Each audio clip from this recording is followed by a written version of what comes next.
Air penting bagi manusia karena manfaatnya yang begitu besar bagi kita. Misalnya, untuk minum, memasak, mandi, dan lainnya. Untungnya, air termasuk sumber daya alam yang dapat diperbaharui. Artinya, kita tidak akan pernah kehabisan air. Faktanya, 3/4 bagian permukaan bumi ditutupi oleh air.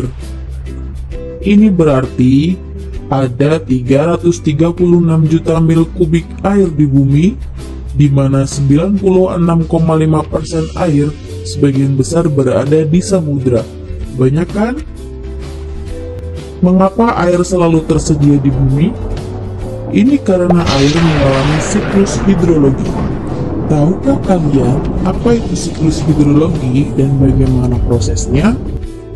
Siklus hidrologi adalah sirkulasi air atau perputaran air secara terus-menerus dari bumi ke atmosfer dan dari atmosfer kembali ke bumi. Lalu, bagaimana proses siklus hidrologi berlangsung? Prosesnya begini. Awalnya, air laut mengalami penguapan karena panas matahari. Proses ini disebut dengan proses evaporasi.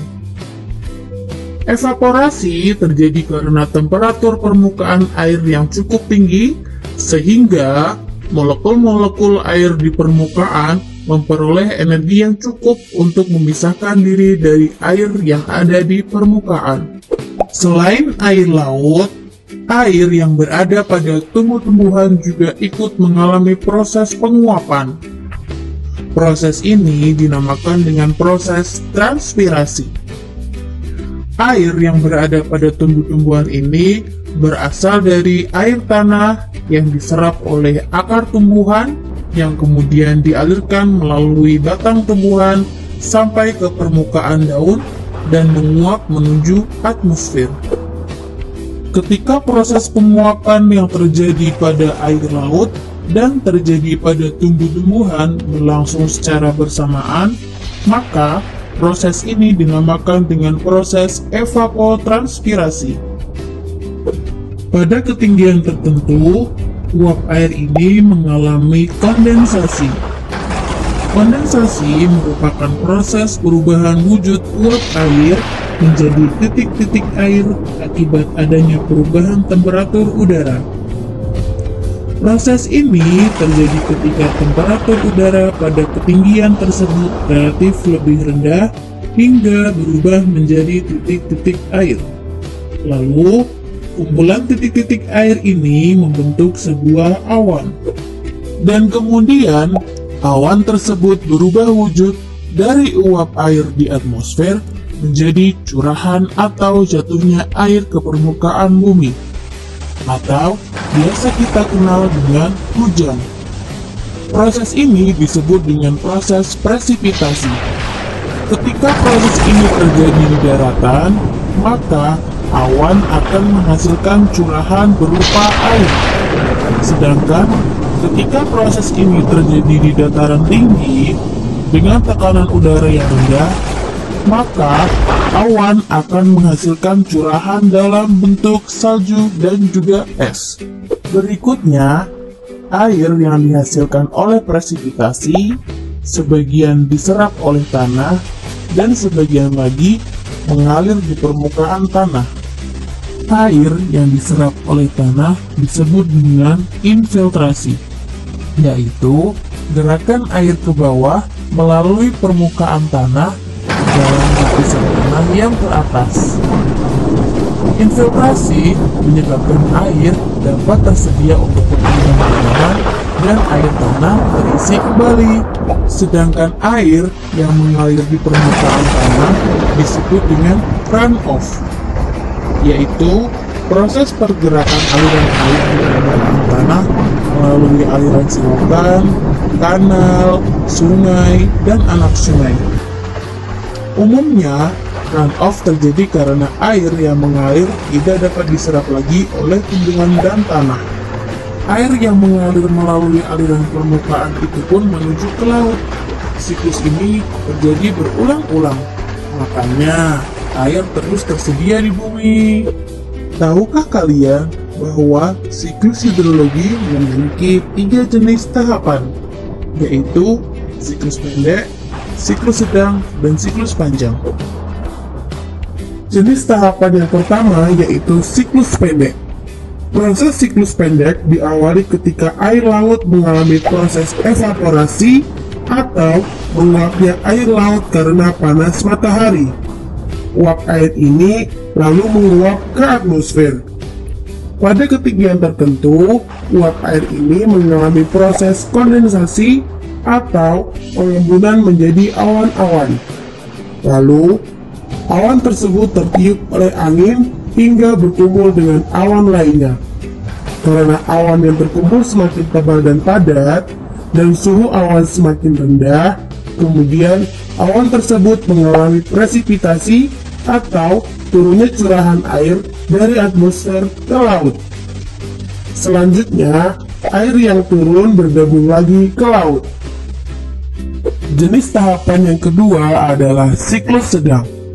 Proses siklus sedang diawali ketika air laut mengalami proses penguapan karena panas matahari yang disebut dengan proses evaporasi. Selain itu, pada siklus sedang, uap air juga dihasilkan dari tumbuh-tumbuhan. Proses ini disebut dengan proses transpirasi. Uap air ini lalu menguap ke atmosfer. Pada ketinggian tertentu, uap air ini mengalami kondensasi atau pengembunan menjadi awan-awan, lalu awan tersebut tertiup angin menuju ke dataran. Ketika awan yang terkumpul semakin tebal dan padat, serta suhu awan semakin rendah, maka awan tersebut mengalami proses presipitasi atau turunnya curahan air dari atmosfer ke bumi. Selanjutnya, air yang turun ke permukaan bumi sebagian diserap oleh tanah atau disebut dengan proses infiltrasi, dan sebagian lagi mengalir ke permukaan melalui sungai, selokan, kanal, dan permukaan air lainnya. Proses ini disebut dengan runoff, dan kemudian air tersebut mengalir kembali menuju ke laut. Jenis tahapan yang ketiga adalah siklus panjang. Proses siklus panjang diawali ketika air laut mengalami proses penguapan atau disebut dengan proses evaporasi, dan air yang ada di tumbuh-tumbuhan juga mengalami proses penguapan atau disebut dengan proses transpirasi. Uap-uap air ini lalu menguap ke atmosfer.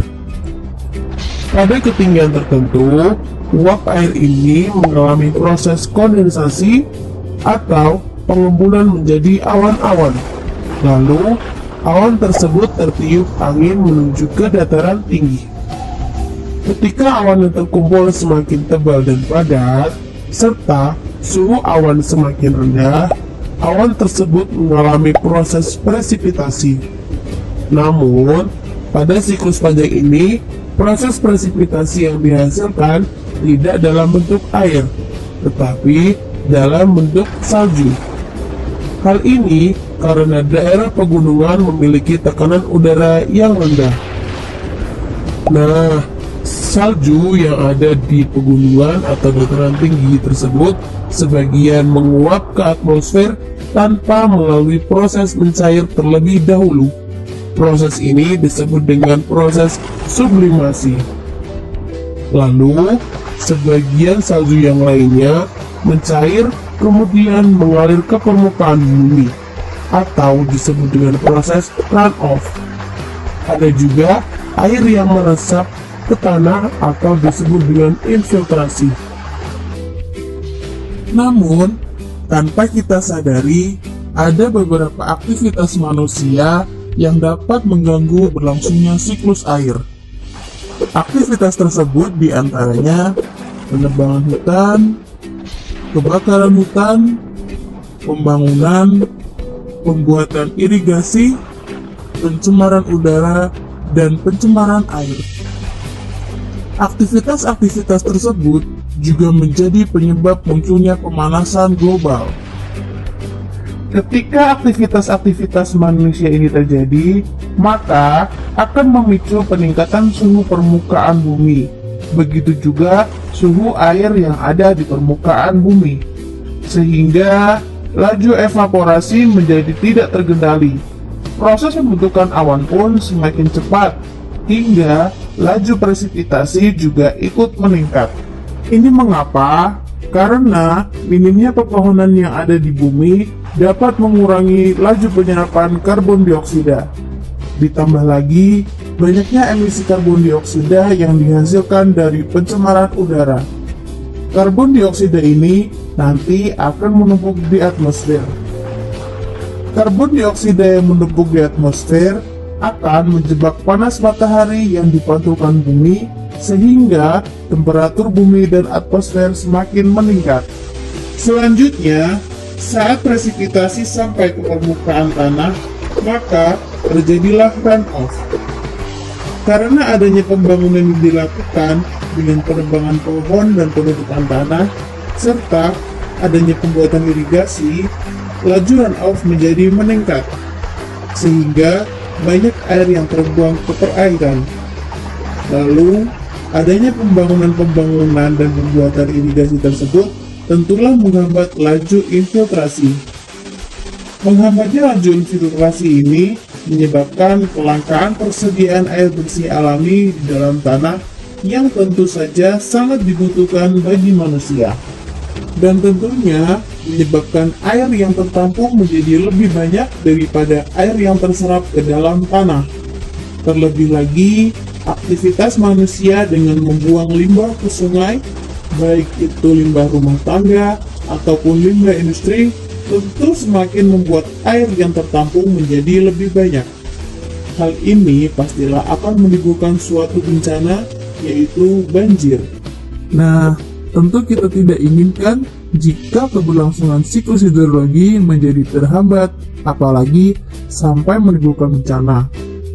Beberapa hal yang dapat kita lakukan untuk mencegahnya adalah dengan mengurangi penggunaan kendaraan bermotor pribadi dan beralih ke transportasi umum, melakukan reboisasi, membuang sampah pada tempatnya, serta melakukan penanaman sumur resapan biopori.